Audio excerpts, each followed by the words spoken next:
አሻም ሚዲያ ከጋዜጠኛ ሶፎንያስ ዋሲሁን ጋር የነበረውን የስራ ውል አቋረጠ። ከባህልና ስነ ምግባር ያፈነገጠ አለባበስ የለበሱ ተያዙ። ሰላም ጤና ይስጥልኝ ውድና የተከበራችሁ የቻናሌ ቤተሰቦች እንዴት ናችሁ? እኔ ደህና ነኝ፣ እግዚአብሔር ይመስገን።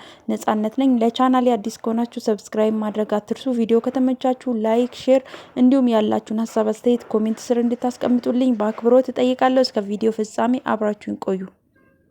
አስቸኳይ ዜና። አሻም ሚዲያ ከጋዜጠኛ ሶፎንያስ ዋሲሁን ጋር የነበረውን የስራ ውል አቋረጠ። አዲስ አበባ አሻም ሚዲያ ትሬዲንግ አክሲዮን ማህበር ጋዜጠኛ ሶፎንያስ ዋሲሁንን ከስራ ማገዱን ዛሬ ህዳር 30 ቀን 2018 ዓ.ም በሰጠው መግለጫ አስታወቀ። ውሳኔው የተላለፈው በጋዜጠኛው ላይ በማህበራዊ ሚዲያ የተሰራጨውን ከኢትዮጵያዊነት ባህል፣ ወግ እንዲሁም ሃይማኖት ያፈነገጠ ተግባር የሚያሳይ መረጃ ተከትሎ ነው።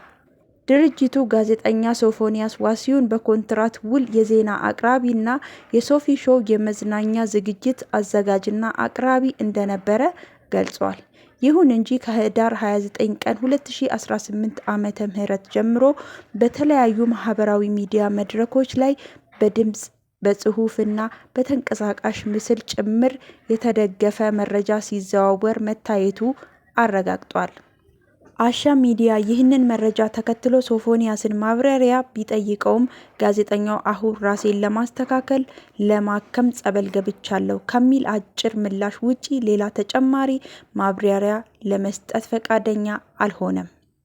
ድርጅቱ በመግለጫው የኢትዮጵያን ባህል፣ ወግ፣ የህብረተሰቡን እሴትና ሃይማኖት የሚያከብር ኤዲቶሪያል መርህ እንደሚከተል አጽንዖት ሰጥቷል። በመሆኑም ጋዜጠኛው የተሰራጨበት ድርጊት የሚዲያውንም ኤዲቶሪያልም ሆነ የማህበረሰቡን እምነትና እሴት የሚጻረር በመሆኑ ድርጊቱን በጽኑ እንደሚያወግዝ እና ተቋሙን እንደማይወክል አስታወቀ።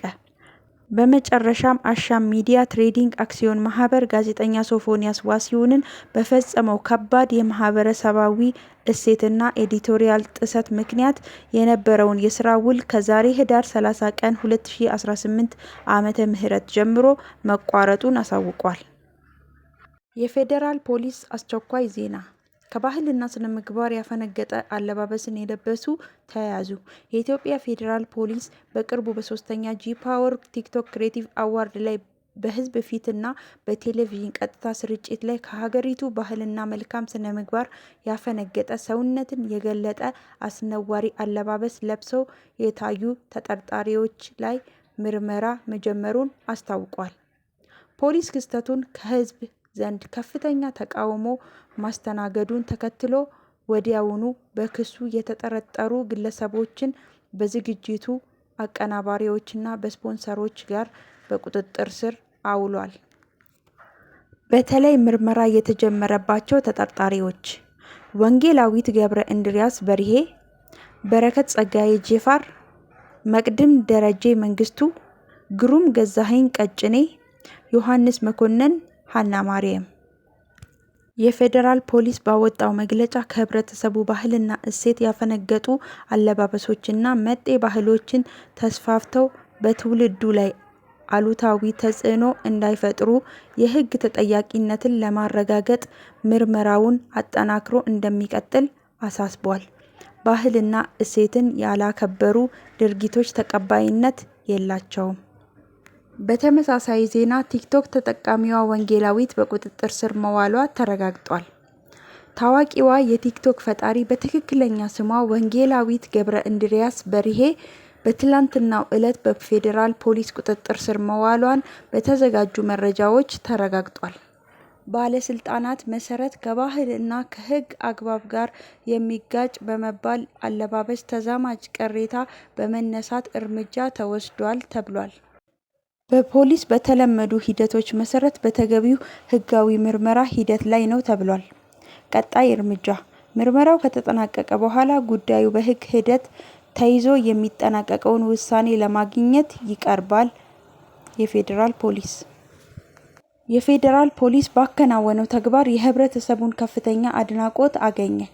ባለፈው ሳምንት በቴሌቪዥን ቀጥታ ስርጭት ሲተላለፍ በነበረው የቲክቶክ ክሬቲቭ አዋርድ ፕሮግራም ላይ ከኢትዮጵያ ባህልና ስነ ምግባር ያፈነገጠ እና ለብዙዎች ተቀባይነት የሌለው አለባበስ ለብሶ የታደሙ ግለሰቦች በፌዴራል ፖሊስ ቁጥጥር ስር መዋላቸው ከተሰማ በኋላ በርካታ ኢትዮጵያውያን ዜጎች በማህበራዊ ሚዲያቸውና በተለያዩ መድረኮች ለፌዴራል ፖሊስ ምስጋናቸውን እያቀረቡ ሲሆን ፖሊስ የተጣለበትን ኃላፊነት በአግባቡ ተወጥቷል በማለት ድጋፋቸውን እየገለጹ ነው።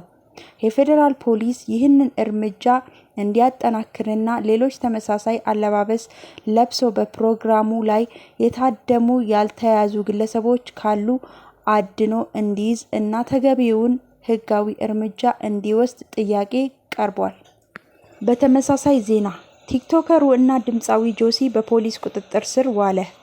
የእስር ምክንያት በቲክቶክ ሽልማት ስነ ስርዓት ላይ የለበሰው ሙሉ ቀይ ልብስ ሀገር አቀፍ በቲክቶክ ማህበራዊ ሚዲያ መድረክ ላይ ባለው ስራው እና በሙዚቃ ስራዎቹ የሚታወቀው ወጣት ጆሲ ትላንትና አመሻሽ ላይ በፌዴራል ፖሊስ በቁጥጥር ስር መዋሉ ተዘገበ።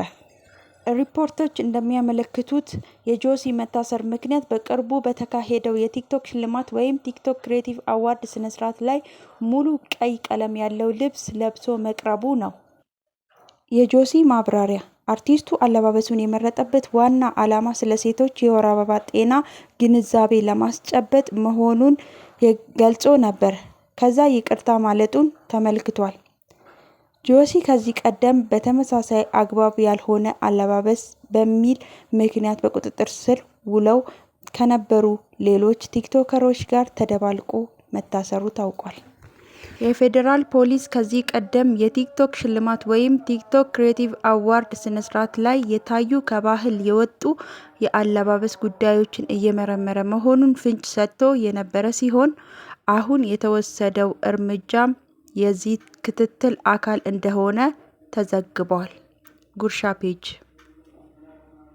ክቡራን ውድ የቻናሌ ቤተሰቦች ለዛሬ ይዤላችሁ የመጣሁት ቪዲዮ ይህን ይመስላል። እጅግ በጣም የሚገርም ነው። እንግዲህ በዚህ ዘመን እያየን ያለ ነው። ወንዱ የሴት ልብስ መልበስ ጀምሯል። በዛ ላይ ደግሞ ሴቷም ደግሞ እርቃኗን መምጣት ጀምራለች። በዛ ላይ ደግሞ የጋዜጠኛው ጉዳይ በጣም እጅግ በጣም አሳሳቢ ነው። በአንድ በኩል ያሳዝናል፣ ምክንያቱም የመንፈስ የሰይጣን ስራ ሊሆን ስለሚችል በአንድ በኩል ያሳዝናል። በአንድ በኩል ደግሞ እጅግ በጣም የሚያስቆጣና የሚያናድድ ተግባር ነው የፈጸመው። ስለዚህ ውድ ቤተሰቦቼ ለዛሬ ይዤላችሁ የመጣሁት ቪዲዮ ይሄን ይመስላል። ይዤላችሁ የቀረብኩት ቪዲዮ ከተለያዩ ሶሻል ሚዲያ ላይ ነው ያነበብኩላችሁ። ስለዚህ እስከዚህ ሰዓት አብራችሁኝ ስለቆያችሁ እጅግ በጣም አመሰግናለሁ። ለቻናሌ አዲስ ከሆናችሁ ሰብስክራይብ ማድረግ አትርሱ። መልካም ጊዜ ይሆንላችሁ።